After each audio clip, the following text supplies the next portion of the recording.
Hello, today we will see subsidiary functions. Last class we have seen the functions of management, and in functions of management we have seen there are two types are there, main functions and subsidiary functions. So last class we have seen the main functions and today we will see the subsidiary functions. In subsidiary functions there are four types are there. First one is innovation, representation, decision making and communication. So one by one now we will see. First one is innovation. Innovation refers to the preparation of personnel and organization to face the changes made in the business world. So already we know that in business world there will be continuous changes will be there. So whatever changes are there, it should be faced by the manager and the organization. So to face these changes, there should be some innovative idea should be there. So that is known as innovation. Continuous changes are being made in business. Consumers are satisfied through innovation. Innovation includes developing a new material, new products, new techniques in production, new package, new design of product and cost reduction. So this is known as innovation. So in current scenario, innovation is very important for the manager in the managerial function, because there is a continuous changes are there in the business world. So every time some innovative should be there in the product. So without innovatives, the product cannot be sold in the business world. So innovation is very important. Next we will see representation. Representation means a manager has to act as a representative of a company. So he has to act as a representative. That means he should behave on the behalf of the company. So whatever decisions are taken on the behalf of the company, a manager has to take. So that is known as representative. So manager has dealing with customers, suppliers, government officials, banks, financial institution, trade unions and the like. So manager has to deal in day-to-day work. He has to deal with the customers, suppliers, government officials, banks, financial institutions, trade unions and the like. So for that he is the answerable for these persons and all. So he acts as a representative to the company. It is the duty of every manager to have a good relations with others. So representative means he should act on the behalf of the company. Next we will see decision making. Decision making.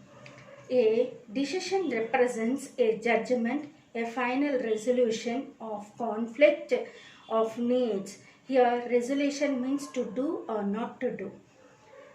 So a final resolution of conflicts of needs, means or goals, and a commitment to action made in force of uncertainty, complexity and even irrationally.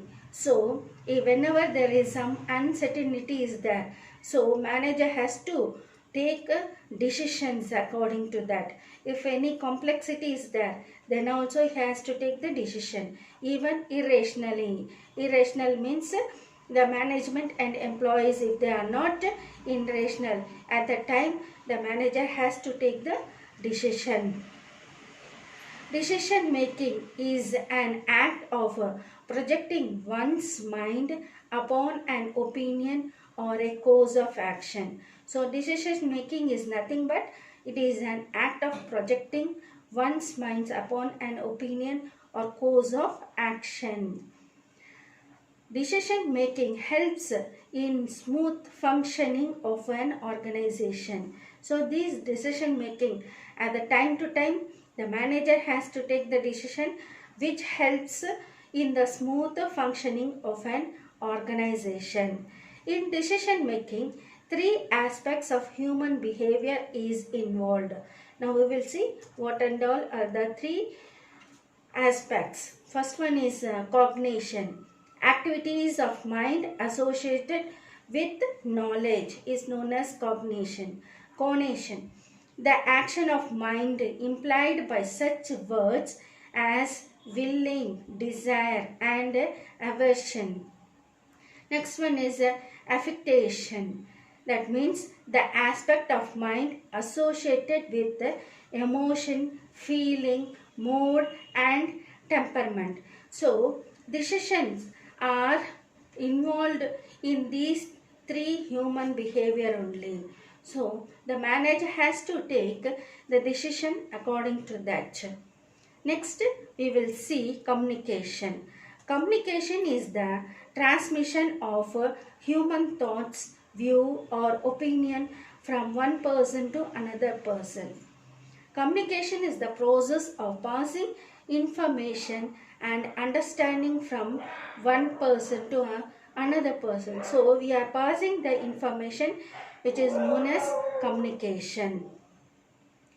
This process is necessary, making subordinates understand what the management expects from them. So, communication is nothing but it is in a language by which the manager has to make the subordinates to understand what the management wants. So, workers are informed about what should be done, where it should be done, how it should be done, and when it should be done.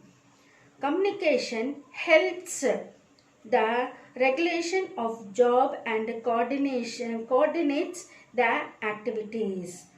A manager to be successful must develop an effective system of communication so that he may issue instructions, receive the reaction of the subordinates and guide and motivate them.